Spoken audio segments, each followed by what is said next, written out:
this edition of the Fifth Estate. May 2005, the Queen and Prince Philip in Canada.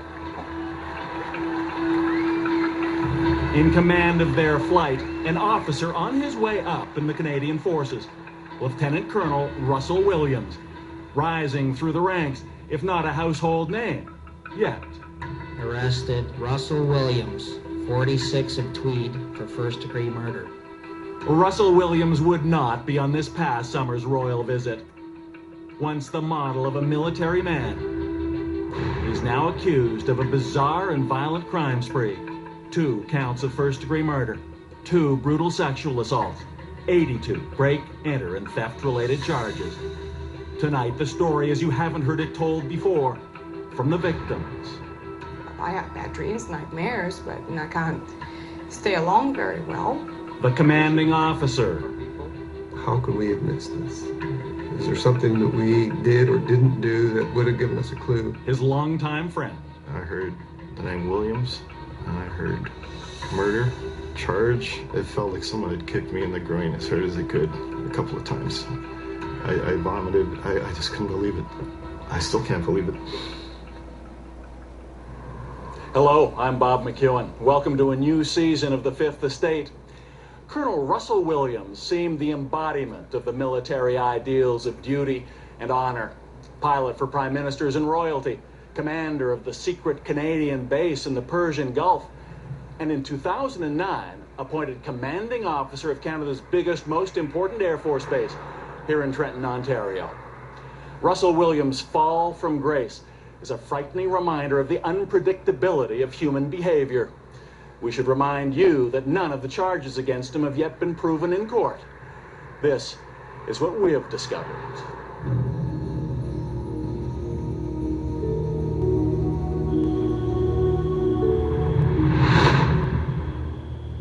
It started under the radar, under cover of darkness, with a mysterious person stalking the Ottawa suburb of Orleans, and a series of break-ins, like the one that took place in January 2009. A family returned from a trip to Toronto.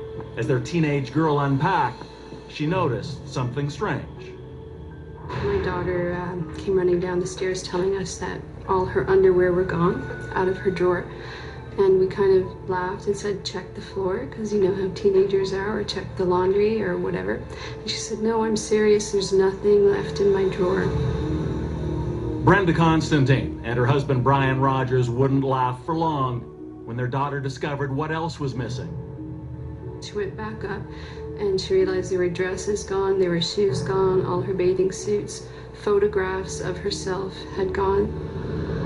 Someone had gone through their family albums, selecting pictures of their 15-year-old daughter, and police found something even more disturbing. They did tell us that they took some DNA evidence from my daughter's bedroom, from her bureau, where the underwear drawer around that area. And they warned us to wash it with bleach. Clean everything, and of course my daughter didn't sleep in her bedroom for 3 months after that. For Brenda and Brian, the crime was both bizarre and terrifying.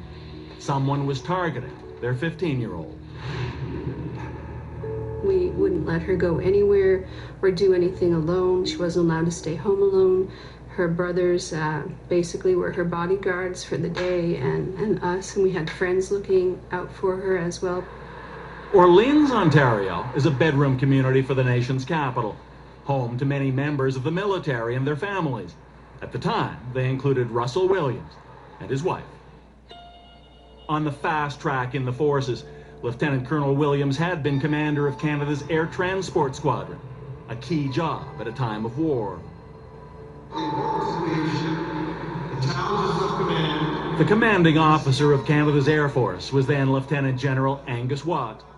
Now retired, the general says that even under the constant scrutiny and evaluation of military life, Williams was one of the best and brightest.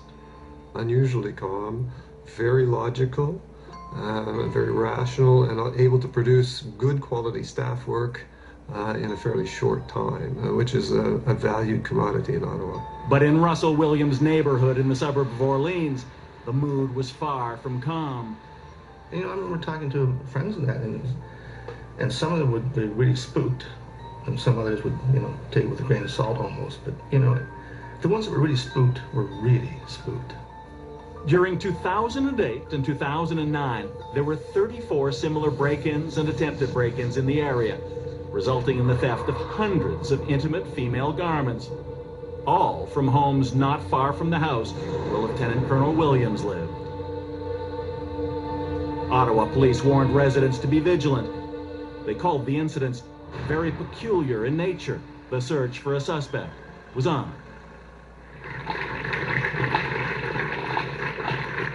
At that same time, another search was underway to fill one of the key positions in Canada's Air Force, commanding officer at CFB Trenton. Lieutenant General Angus Watt eventually signed off on the successful candidate, Russel Williams. You have to be good with people. In other words, you have to be a good leader. You have to be good with administration. You have to be good with the media and good with the public. It all has to come together in a package that gives us confidence that you will do well as a wing commander, and Russ had all of that package. When Canada is at war, nowhere is it more evident than the base at Trenton. It's here that soldiers take their final steps on home soil before shipping out to Afghanistan, and where heroes return. 4,000 men and women are assigned to Trenton. The job of base commander is a crucial one. In a ceremony in July 2009, now Colonel Russel Williams was sworn in as the new commanding officer. As wing commander, Williams had living accommodations on the base, but he also owned a cottage in Tweed, Ontario, about a half-hour's drive north along Highway 37, a quiet little town that was about to get a lot better known for the wrong reasons. Because some strange, soon-to-become terrible things were happening not far from CFB Trenton. When we return, the Russel Williams his neighbors saw. I thought that he was kind of a loner because he never really had any friends there to speak of. And the man who may know him best. And he wasn't just some average person that was in my life. I mean, we were very close.